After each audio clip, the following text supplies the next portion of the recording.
हाय बच्चों, आज हम करने जा रहे हैं कंट्रोलिंग प्रोसेस, या आप कह सकते हो स्टेप्स ऑफ कंट्रोलिंग। तो जो इसके अंदर एक आपको डायग्राम है वो आपको बना के आना है, वो मैं आखिरी में जो सारे स्टेप्स हो जाएंगे तो मैं आपको सिखाऊंगा। तो वो आपको डायग्राम बना के आना है। तो पहले हम डिटेल में करेंगे डिस्कस स्टेप्स, उसके बाद स्टेप्स हो जाएंगे इसमें, फिर हम आएंगे किसके ऊपर, डायग्राम के ऊपर। वो डायग्राम को बना के आना है पेपर में। पहला है बच्चों स्टेप नंबर 1, एस्टेब्लिश स्टैंडर्ड और डिजायर्ड परफॉर्मेंस। तो जो पहला स्टेप यही है कंट्रोलिंग में कि हमें क्या बनाना है बच्चों, स्टैंडर्ड्स बनाने हैं। स्टैंडर्ड्स और परफॉर्मेंस बनाने हैं कि कितना हमें कैसे कितना परफॉर्म करना है। बच्चों ये स्टैंडर्ड्स जो बनते हैं हर डिपार्टमेंट से बनते हैं। आइए हम एग्जांपल देते हैं। प्रोडक्शन डिपार्टमेंट में हम स्टैंडर्ड्स बनाते हैं क्वांटिटी के ऊपर कि भैया आगे एक हमारा प्रोडक्शन डिपार्टमेंट 1 डे में कितने यूनिट्स बनाएगा। मान लीजिए एक दिन में वो 100 यूनिट्स बनाएगा, ये हमने स्टैंडर्ड डिसाइड कर लिया प्रोडक्शन डिपार्टमेंट। क्वांटिटी के बारे में स्टैंडर्ड बन सकते हैं। क्वालिटी, क्वालिटी का बहुत ही अच्छा एग्जांपल है। आपने देखा होगा कोई भी, जैसे वो मैकडोनल्ड्स है, मैकडोनल्ड्स का आपने देखा होगा, कोई भी आप आउटलेट्स में चले जाओ, कहीं पे भी चले जाओ, सेम क्वालिटी होती है। या फिर उन्होंने स्टैंडर्ड बनाना कि भैया हम अपने सेटिस्फेक्शन ऑफ द कस्टमर बढ़ाएंगे। सेटिस्फेक्शन ऑफ कस्टमर कैसे बढ़ सकती है कि जो जिस टाइम पे उन्होंने ऑर्डर दिया उस टाइम विद इन उसे जो कह दिया कि हाँ आपको, जैसे आपने देखा होगा डोमिनोज कहता है वो 30 मिनट्स के अंदर आपको डिलीवर करेंगे।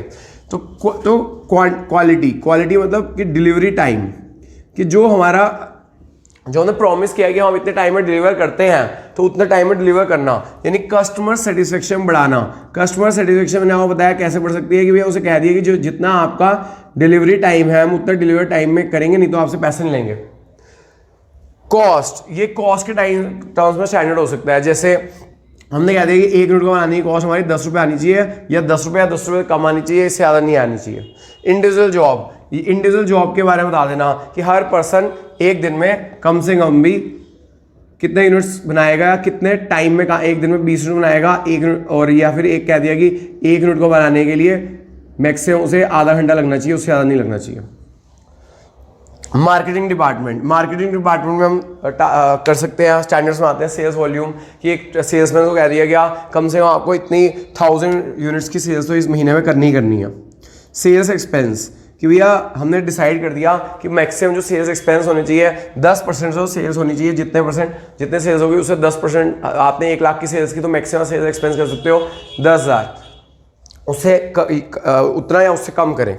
Advertisement expenditure, amount of advertisement expenditure decide कर दिया कि हर महीने हम 10,000 का एडवर्टाइजमेंट एक्सपेंडिचर करेंगे, उससे ना ज़्यादा करेंगे, ज़्यादा नहीं करेंगे। सेल्स पर्सन परफॉर्मेंस, कि हर सेल्स पर्सन को कितनी यूनिट्स की सेल्स करनी है, 100 यूनिट्स हर पर्सन को करनी है। तो इस तरह से जो स्टैंडर्ड सेट करते हैं। तो स्टैंडर्ड्स क्या हो जाते हैं बच्चों, आप कह सकते हो बेंचमार्क बन जाते हैं, यार्डस्टिक ऑफ वर्क बन जाते हैं, जिसके अगेंस्ट हम आपकी परफॉर्मेंस आगे फ्यूचर में मेजर करेंगे। यानी कि बेंचमार्क और स्टैंडर्ड, यार्डस्टिक मतलब एक तरह से मेजर कह सकते हो, जिसके अगेंस्ट हम डिसाइड कर सकते हैं। जैसे मैंने आपको पहले ही बहुत बार एग्जांपल दिया, आपने स्टैंडर्ड सेट किया कि आपके बीएसटी में 95 होंगे। अगर स्टैंडर्ड नहीं सेट किया और आपके मान लो एक्चुअल में आए 70, तो आप इसे कंपेयर किससे करोगे कि हमारी परफॉर्मेंस कैसे रही। तो इसलिए स्टैंडर्ड्स आर बेंचमार्क, यार्डस्टिक, जिसके अगेंस्ट हम अपनी परफॉर्मेंस कंपेयर करनी होती है। स्टैंडर्ड बच्चों जो होते हैं आपके quantitative as well as qualitative terms में मेजर होने चाहिए। स्टैंडर्ड आप क्वांटिटेटिव में भी कर सकते हो, क्वालिटेटिव में भी कर सकते हो। क्वांटिटेटिव की बात करें एग्जांपल, तो जैसे हमने यहाँ पे बहुत सारे एग्जांपल दिए जो हम कह सकते हैं कि भैया एक दिन में 1000 यूनिट्स बनेंगे, ये क्वांटिटेटिव है आपका। फिर क्या कहते हैं, कितनी सेल्स होगी, कितनी एक सेल्स कितनी हमें इससे कम से कम सेल्स करनी है 10 लाख। प्रॉफिट मार्जिन हमने डिसाइड कर लिया कि इस साल में प्रॉफिट मार्जिन कमाना है 10 करोड़। तो ये सब आपके जो भी आपकी जो क्वांटिटेटिव है उसका एग्जांपल ये है कि इसको आपको प्रीशियसली आपको डिटरमिन करना है, ठीक है। और ये प्रीशियस क्वालिटेटिव टर्म्स में होने चाहिए, ठीक है। तो याद रखिएगा बच्चों, आपके स्टैंडर्ड्स आप क्वांटिटेटिव टर्म्स में भी हो सकते हैं, क्वालिटेटिव टर्म्स में भी हो सकते हैं। जितना आप प्रीशियसली ऐसे डिटरमिन करोगे उतना ज़्यादा आपको एक्चुअल परफॉर्मेंस को से कंपेयर करने में आपको हेल्प मिलेगी। इसी तरह बच्चों आपके जो आप क्वालिटेटिव टर्म्स में होते हैं उनका एग्जांपल मैंने आपको बता दिया कि आपका, जैसे मैंने बताया कि हम गुडविल कैसे इंप्रूव करेंगे, अपनी गुडविल इंप्रूव करना, एम्प्लॉयज़ का मोरल बढ़ाना, तो हमें क्वालिटेटिव स्टैंडर्ड भी ऐसे सेट करने चाहिए जो आसानी से मेज़र हो सके। जैसे हमने ऐसे कर लिया कि भैया जहाँ अगर हम जो 1000 यूनिट्स बनाएंगे, पहले हमारे डिफेक्टिव आ रहे थे 10 यूनिट्स, हमने स्टैंडर्ड बनाया कि नहीं भाई अब तो 1000 यूनिट्स बनाने में मैक्सिमम जो डिफेक्टिव यूनिट्स बने हैं, कुछ डिफेक्टिव उससे 5 यूनिट से ज़्यादा नहीं होने चाहिए। तो इस तरह से क्वालिटेटिव हमारी क्वालिटी इंप्रूव हो गई।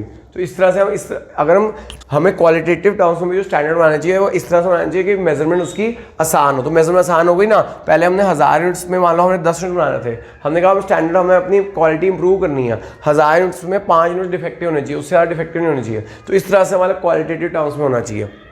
इसके अलावा जो याद रखने वाली बात है कि जो आपके जो भी स्टैंडर्ड हो फ्लेक्सिबल हो, क्योंकि आपको पता है हमारी जो इन्वायरमेंट है बहुत सारी, आपने बिजनेस इन्वायरमेंट चैप्टर में पढ़ा कि हमारी इन्वायरमेंट बड़ी चेंजिंग है, तो हमारे स्टैंडर्ड भी उन इन्वायरमेंट के अकॉर्डिंगली इंटरनल एक्सटर्नल चेंजिंग होने चाहिए, फिक्स नहीं होना चाहिए, ताकि जैसे टाइम आया तो हम उसे चेंज कर सकें। नोट कीजिएगा।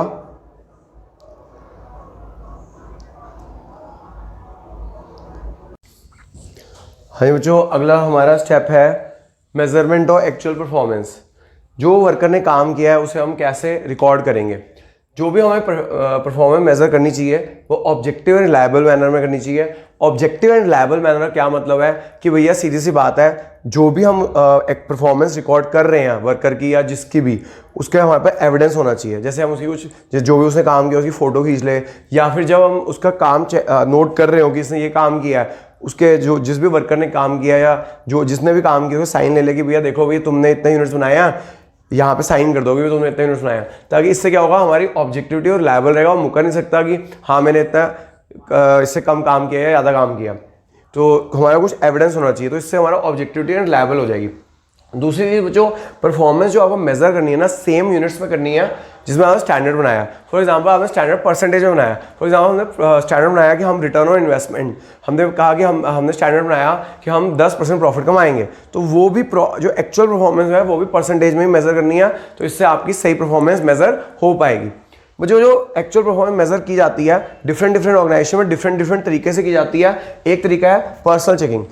पर्सनल चेकिंग कैसे, जो स्मॉल ऑर्गेनाइजेशन होती है या जहाँ पे बहुत ज़्यादा कॉस्ट इन्वॉल्व होती है या जहाँ नंबर ऑफ यूनिट्स कम बन रहे होते हैं, वहाँ ईच एंड एवरी यूनिट की चेकिंग करता है बच्चा सुपरवाइजर, और देखता है कि वो अकॉर्डिंग टू स्टैंडर्ड्स वो बने या नहीं बने, उनकी क्वालिटी अकॉर्डिंग टू स्टैंडर्ड है या नहीं है। जैसे फर्नीचर इंडस्ट्री, लैपटॉप इंडस्ट्री, तो इन सब ऑर्गेनाइजेशन में एक एक चेक किया जाता है। सैंपल चेकिंग, मतलब जहाँ पे प्रोडक्शन बड़ी लार्ज क्वांटिटीज में होती है, वहाँ पे एक ईच एंड एवरी यूनिट को चेक करना पॉसिबल नहीं होता, वहाँ पे सैंपल चेकिंग की जाती है। जैसे पेप्सी और कोक, वहाँ पे लाखों कैंस एक साथ बनते हैं, लाखों बॉटल्स एक साथ बनती है, तो ईच एंड एवरी को चेक करना बहुत मुश्किल है। तो वहाँ पे क्या किया जाता है, वहाँ पे एक लॉट बना दिए जाते हैं, जैसे 1000 यूनिट्स, उसमें रैंडमली कोई भी एक उठा लिया और उसको पी के देखा गया कैसी क्वालिटी है, कैसी बनी है। तो अगर वो सही है तो पूरा लॉट सिलेक्ट कर लिया गया, पूरा लॉट सही मान लिया जाएगा। लेकिन अगर उसमें कुछ खराबी निकली तो पूरे लॉट को रिजेक्ट कर दिया जाएगा। That is sample checking. Ratio, आपने जो 12th में अकाउंट्स में भी आपने रेशो चैप्टर पढ़ा है, वहाँ आपने प्रॉफिटेबिलिटी रेशो पढ़ी होगी, gross profit ratio, net profit ratio, return on investment, return on capital employed. तो वहाँ पे भी हम ये रेशो के टर्म्स में स्टैंडर्ड बना के उसका एक्चुअल परफॉर्मेंस भी उससे मेजर कर सकते हैं। फिर है जो परफॉर्मेंस रिपोर्ट, जो सुपरवाइजर जो बंदा वर्कर काम करता होता है उससे उसका इमीडिएटली बॉस बनाता है, वो देखता है उसने कैसे एफिशिएंटली काम किया, इनएफिशिएंटली काम किया, टाइम पे काम किया, टाइम पे काम नहीं किया।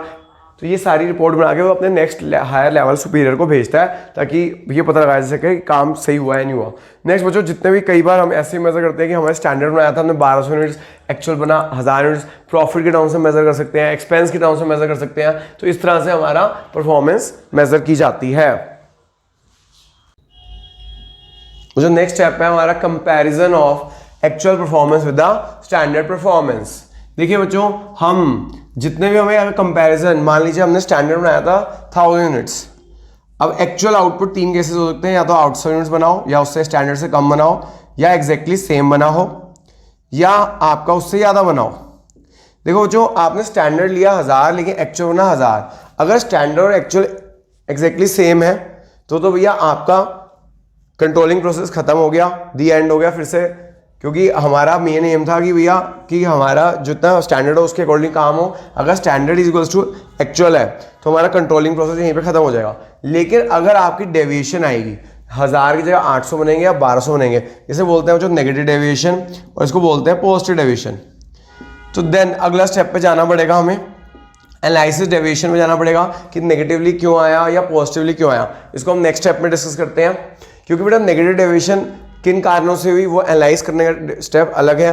पॉजिटिव डेविएशन, क्या हमने कम टारगेट बनाया था या कुछ वर्कर ने ज़्यादा, वर्कर की पोटेंशियल ज़्यादा थी, उनके पोटेंशियल से कम टारगेट बनाया गया था। ये चीज़ें एनालिसिस डेविएशन होती है, नेक्स्ट स्टेप नंबर 4 में डिस्कस की जाती है। तो बेटा याद रखना चाहिए कि जब हम स्टैंडर्ड परफॉर्मेंस और एक्चुअल परफॉर्मेंस को कंपेयर करते हैं तो हमें क्या पता चलती है, डेविएशन पता चलती है कि जो हमारे प्लांट और एक्चुअल में क्या डेविएशन थी वो पता चलती है। इससे बच्चों हमें पता चलता है कंपैरिजन। जनरली हमें याद रखना चाहिए कि जो जितने भी हमारे अगर हमने स्टैंडर्ड क्वांटिटेटिव प्रीशियसली क्वांटिटेटिव टर्म्स में बनाए होंगे तो हमारा कंपैरिजन बहुत इजी हो जाएगा। जैसे आपने देखो प्रीशियस टर्म में बनाया कि एक महीने में वर्कर द्वारा 1000 यूनिट बनना चाहिए, अब एक्चुअल हमने 800, 1000, 1200 हुआ, तो कंपैरिजन आसान हो गया। तो थर्ड स्टेप बच्चों यही है कि स्टैंडर्ड और एक्चुअल को कंपेयर करके डेविएशन निकालना। अगर कोई डेविएशन नहीं है तो कंट्रोलिंग प्रोसेस खत्म, लेकिन अगर डेविएशन है, it may be positive, it may be negative, तो देन अगले स्टेप पे जाना पड़ेगा एनालाइज डेविएशन पे। थैंक यू बच्चों। हाँ जी बच्चों, अब हम आ गए स्टेप नंबर 4 पे। स्टेप नंबर 4 है बच्चों एनालिसिस डेविएशन। आपने स्टेप नंबर 3 में कंपेयर किया एक्चुअल और स्टैंडर्ड को। डेविएशन अगर नहीं है, कंट्रोलिंग प्रोसेस खत्म, लेकिन अगर आपकी डेविएशन है then you have to analyse the deviation. अब डेविएशन को कैसे एनालाइज करेंगे बच्चों? इसको एनालाइज करने के डेविएशन के 2 तरीके हैं।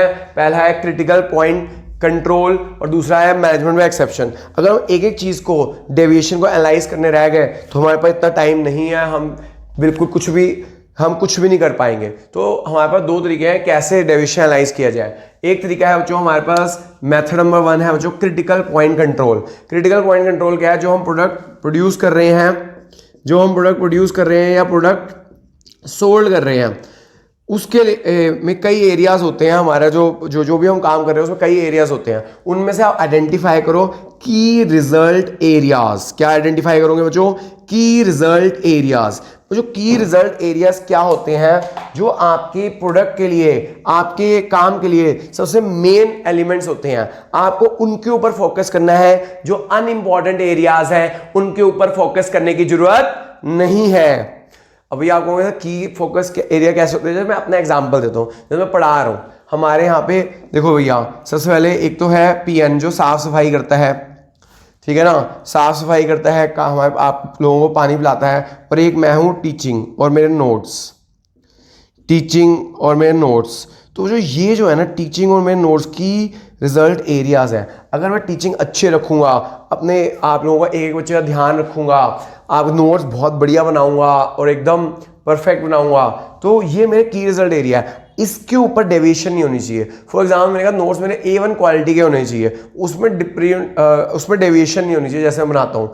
अगर इसमें डेविएशन हो रही है तो immediately this is a critical point control. इसको चेक करने की जरूरत है कि अगर इसमें डेविएशन हुई है तो डेविएशन मेजर मेरे काम पे इफेक्ट डाल देगी, या फिर मेरे टीचिंग क्वालिटी जो मैं सोचा हुआ है कि मैं बच्चों को इतना टाइम डिवोट करूँगा, इतने घंटे पढ़ाऊँगा, एक एक बच्चे को चेक करूंगा, अगर ये नहीं इसमें डेविएशन आती है तो यहाँ पे बच्चों क्रिटिकल पॉइंट कंट्रोल है, इमीडिएटली एक्शन लेने की जरूरत है। लेकिन मुझे जैसे पीएन छुट्टी मार गया, आज बच्चों को पानी नहीं मिला, ये सिग्निफिकेंट डेविएशन है, या फिर आज पीएन ढंग से सफाई नहीं कर रहा, तो इन चीज़ों में मेरे को मैटर कम करना है। मतलब बहुत छोटी मोटी 30 डेज में एक दिन की सफाई नहीं करता ढंग से, तो मैं इसके ऊपर फोकस नहीं करूंगा। मेरे को मेरा की रिजल्ट एरिया ये है। और एक और एग्जांपल देते हैं बिजनेस का बच्चों में आपको, जैसे हमारी लेबर कॉस्ट है। लेबर कॉस्ट बच्चों हमारी बहुत ही प्रोडक्ट की मेजर कॉस्ट होती है। अगर लेबर कॉस्ट हमारी 5% से बढ़ जाती है तो ये हमारे प्रोडक्ट की कॉस्ट सिग्निफिकेंट इंक्रीज कर देगी। लेकिन जो मान लो हम जो प्रोडक्ट बना के हमारा कस्टमर हमसे क्या कहते हैं डिलीवर कराता है, तो मान लो पोस्टल चार्जेस लगते हैं उसके, तो मान लो पोस्टल चार्जेस वो कस्टमर से हम रिकवर करते हैं, मान लो 15% बढ़ गए, that is a insignificant area. Postal charges कितने होते हैं? 100 रुपये, अब 115 हो गए, वो कस्टमर को बेयर कर लेगा, उस पर ध्यान देने की जरूरत नहीं है। लेकिन जो अगर हमारी कॉस्ट, जो प्रॉफिट मार्जिन हमारा 1-1 रुपये से हमारा वो जो बल्क में क्वांटिटी होती है तो बहुत कम प्रॉफिट मार्जिन होता है। अगर हमारी labour cost is very critical area, अगर वो 5% बढ़ गया तो हमारी प्रोडक्ट की कॉस्ट बढ़ जाएगी, हम कंपटीटर से हमारी प्रोडक्ट महंगा हो जाएगा, तो दैट इज की रिजल्ट एरियाज, हमें इसके ऊपर फोकस करना पड़ेगा। अगर हमारी डेविएशन या इसमें हमारी लेबर कॉस्ट 5% ज़्यादा बढ़ जाती है तो major significant deviation, it is a point of critical point control. However labour cost, मान लो however postal charges is not a key result area. मान लो वो पोस्टल चार्जेस आते हैं 100 रुपये, अगर वो 15% बढ़ भी जाते हैं उसको छोड़ो, इग्नोर करो, वो तो कस्टमर बियर कर लेगा। तो इस तरह से बच्चों हमें ये देखना है कि हमारी डेविएशन किस एरिया में आ रही है, क्रिटिकल एरिया में आ रही है, नॉन क्रिटिकल एरिया में आ रही है, की रिजल्ट एरिया में आ रही है, नॉन रिजल्ट में आ रही है। आपको डेविएशन पे तभी फोकस करना है अगर वो की रिजल्ट एरिया में आ रही है। एक और मेथड होता है बच्चों एनालाइज डेविएशन करने का, मैनेजमेंट बाय एक्सेप्शन। मान लीजिए हमारे बहुत सारे एरियाज हैं, हम अगर हर चीज़ को जहाँ पे डेविएशन आ रही है हर चीज़ को कंट्रोल करने लगे तो कुछ भी नथिंग कंट्रोल हो पाएगा। तो ये कहते हैं आप देखिए एक लिमिट्स सेट कीजिए। यहाँ पे कहते हैं हर एरिया में ना, मान लीजिए आपके कई चीज़ें हैं, material cost, labour cost, expenses, आप एक स्पेसिफाइड लिमिट सेट कर दीजिए कि भैया 2 से 3% किसी भी में डेविएशन हो तो इग्नोर करो। लेकिन अगर किसी भी एरिया में डेविएशन जहाँ पे भी, क्योंकि वे डेविएशन तो होगी, काम एग्जैक्टली स्टैंडर्ड मेट नहीं हो सकता, तो 2-3% तो अप डाउन होता है। लेकिन अगर आपकी डेविएशन मोर देन 5% बढ़ गई है देन यू हैव टू, आपको ध्यान देखने की जरूरत है कि ये डेविएशन क्यों हुई। ठीक है, जैसे फॉर एग्जांपल हमने सेट किया भैया कि लेबर कॉस्ट, ठीक है भाई, लेबर कॉस्ट 5% तक तो भी महंगाई बढ़ती है तो लेबर कॉस्ट 5% तक बढ़ती है तो हमारी प्रोडक्ट भी बढ़ा देंगे। लेकिन अगर बियॉन्ड, अगर मान लो लेबर कॉस्ट हमारी बढ़ गया 15, अगर विद इन 2% बढ़ी है तो कोई नहीं, इग्नोर कर दो। लेकिन अगर लेबर कॉस्ट 15% बढ़ गया तो सिग्निफिकेंट डेविएशन, इसके ऊपर ध्यान देने की जरूरत है। This is management by exception. तो जो यही है मैनेजमेंट एक्सेप्शन कि भैया हर एरिया में डेविएशन तो होगी, स्टैंडर्ड ये तो नहीं है एग्जैक्टली हमेशा तो हो ही नहीं सकते। अगर आपने मान लो भैया लिमिट सेट कर दी है कि हर एरिया में 5% डेविएशन हम ध्यान नहीं देंगे, 5% ज़्यादा जहाँ पे हो रही है वहाँ ध्यान देंगे। तो मान लो भैया लेबर कॉस्ट आपकी कहते हैं विद हमने सेट किया कि 5% तक आपकी बढ़ेगी, कोई दिक्कत नहीं है। लेबर कॉस्ट बढ़ी 2%, इग्नोर करो। लेकिन अगर लेबर कॉस्ट 15% बढ़ गई है, it is a matter of concern, यानी किसी भी एरिया में आपने एक लिमिट सेट कर दिया है। अगर लिमिट सेट करने के अंदर कोई चीज़ डेविएशन होती है तो इग्नोर करना है। लेकिन अगर लिमिट से ज़्यादा बढ़ रही है then we have to analyse, this is called management by exception.